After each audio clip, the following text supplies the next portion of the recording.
name is Virginia Mahoney, and I'm a mixed media sculptor, and I'm from Brockton, Massachusetts.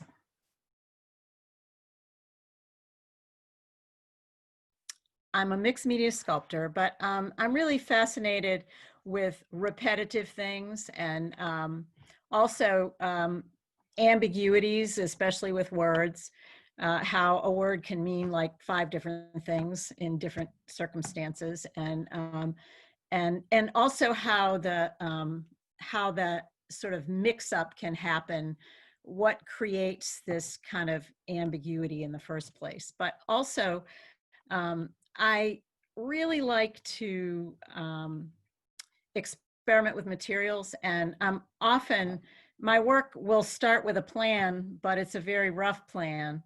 And as it moves along, it's, the materials I use often influence what I do aesthetically, and I should say almost all the time, but of course that's true with every artist. But in a lot of ways, I'll notice, let's say, a ragged edge on something and say, ooh, I have to use that, or it's just material qualities influence decisions that I make when I'm making. And a lot of the aspects of my work, like I said, are repetitive, and I find some comfort in that.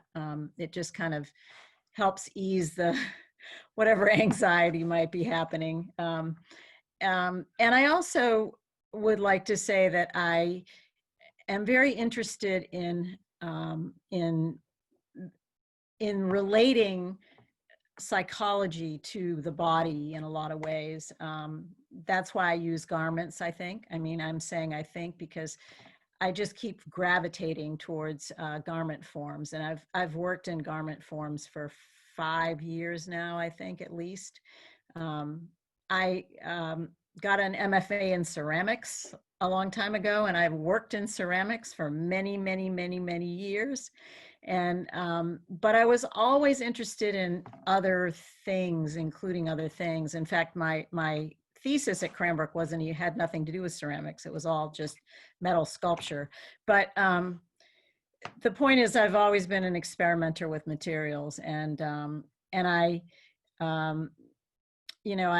I always, when I was a ceramic artist, I was using cloth and stitching and things like that as parts, first as just aspects or appendages, and then and as doilies that would go under pots, and then later on it just the other things took over. And so there's been an evolution over the years into just completely mixed media sculpture, so from vessels to sculpture.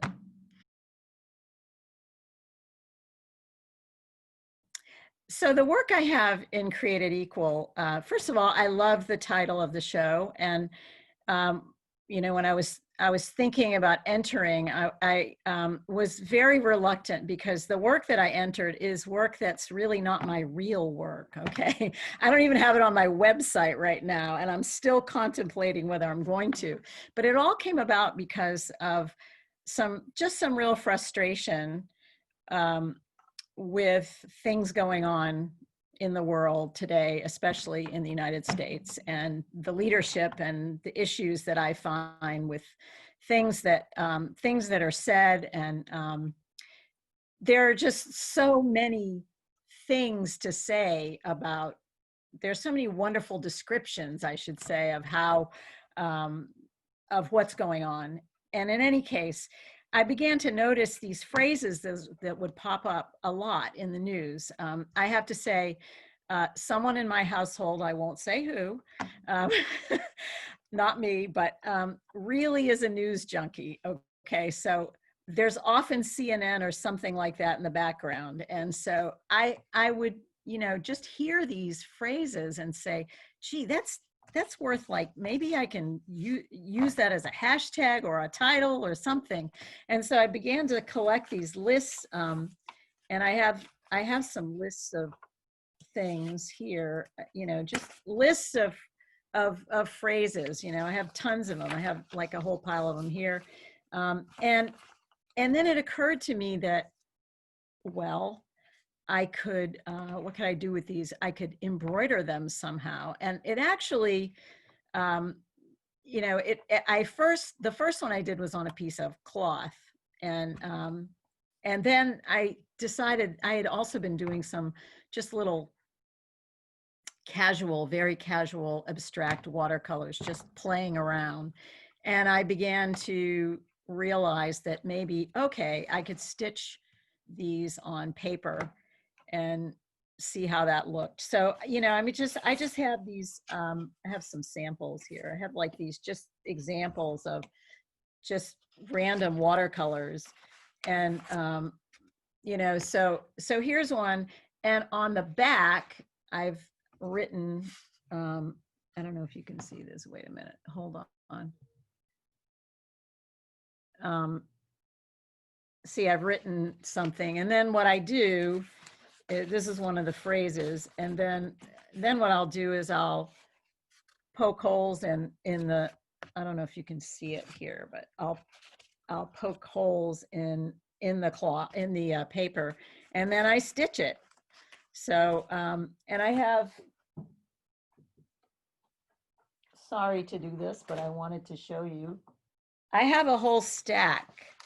I have a lot, but some of them are, you know, some of them are things that, you know, that, I mean, they're things that you've heard, I'm sure, on the news, whatever. But so I've done those in the past year, and I just do them when I just need a distraction, essentially.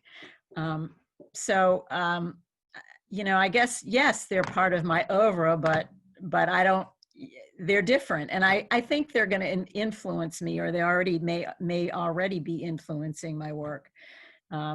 Because whereas the pieces that the normal 3D work that I do, has, for a long time, any words that were on those pieces were on little ceramic tags, essentially. You may remember those from what you saw on the collar. And just recently, on these the last 4 Dickies that I've made, no, the last 3 Dickies that I've made, there's the stitching, the words are stitched into the cloth. So, you know, I don't know, there's that's happening. So let me just talk about what ended up with Created Equal. So I decided that, okay, this work is not really like I said, my main work, but why not enter, you know, why not go ahead and see what the reception might be?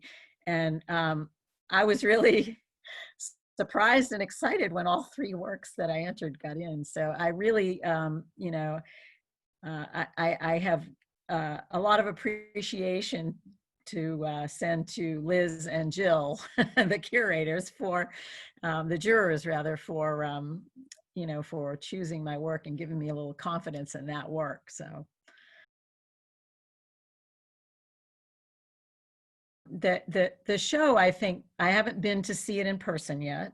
I've looked a lot online, and I also attended the opening, and I loved the tour and being able to see, you know, where things were, sort of numerous times, because you did go around a lot, and I really appreciated that. But I'm really honored to be a part of this group. And there's a lot of real strong work in this exhibition, I think. And I feel as though my little political statements, you know, I'm happy that they have a place there. Um, I feel as though a lot of people whose work is in this show probably did a lot more planning and thought about entering a specific piece or making work that would go with the theme. But I just, I'm very pleased that the show is as diverse as it is.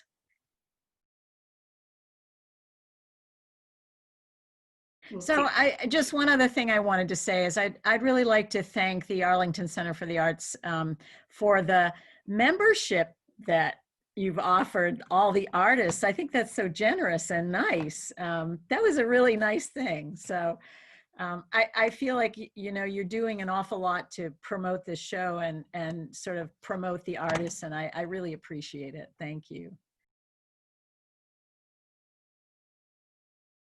The League of Women Voters, they deserve a thank you also, but also the woman who spoke from League of Women Voters that night at the opening, I learned so much.